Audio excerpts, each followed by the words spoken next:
The secret to a professional-looking course video. In the next few minutes, I'll show you how to instantly make your course videos look more professional without expensive gear. At the end, I'll share a free checklist to help your course look like it was filmed in a studio, but really from the comfort of your own home. Hi, I'm Claire Koo, and my creative agency, Conquer the Digital Empire, helps you relaunch your course within the next 30 days with professional content that delivers a great learning experience. Most course creators think they need better lighting or an expensive camera to make their videos look more professional. The real secret is knowing how to set up your filming space the right way. And I'm not talking about a basic setup like a blank wall or a bookshelf with some random plants.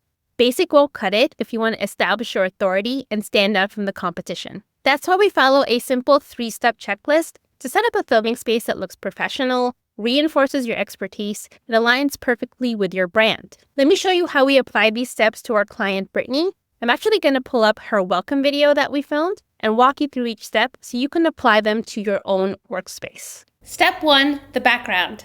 Hello and welcome to Beginner Quilting Academy. You'll notice in this welcome video that we didn't just put a plain wall behind Brittany. We wanted to make sure the background reflected her brand as a quilting educator and her expertise. This quilt hanging behind her is the centerpiece, and it's not just any quilt, it's actually her own pattern that she created, and it's also the exact quilt that her students will be making in the course.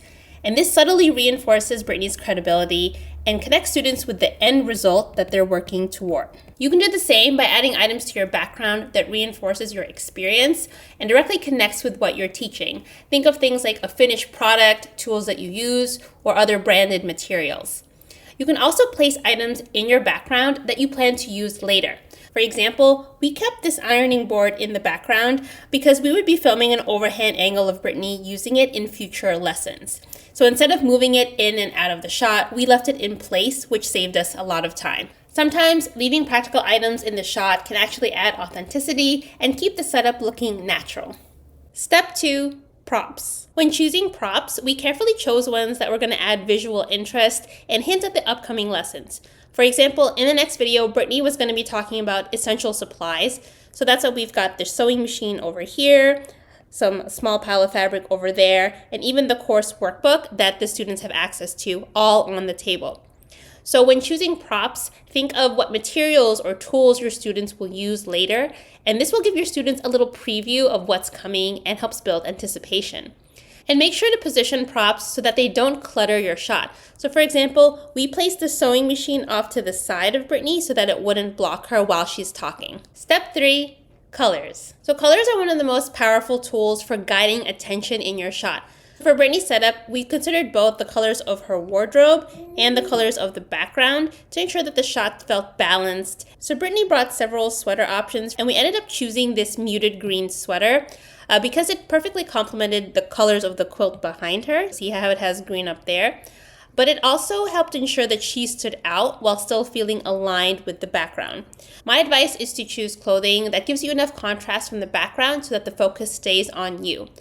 Bright colors can also work, but should be used strategically. For example, see the bright colors over here on the quilt to the left, as well as the thread and the color swatches here on the right.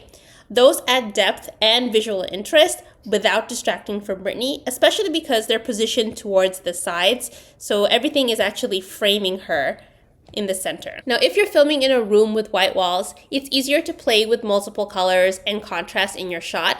If you're filming in a room with darker walls, you might choose lighter clothing to help create visual separation between you and the background. The key is to use colors that guide attention without overwhelming the shot. I hope you see how these creative decisions like the background, the props, and the colors don't just make your video look professional, they help your students connect with the content and feel like they're learning from an expert in a well-thought-out environment. It's all about creating a space that's relevant to the lesson and reinforces your credibility as a top-notch educator. Want to set up your own professional-looking filming space? Download my Home Studio Setup Guide. This guide will walk you through how to set up your filming space to complement your brand and your course content. Drop the word film space below this video, and I'll send you the link to the free Home Studio Setup Guide so you can fix yours before your next recording.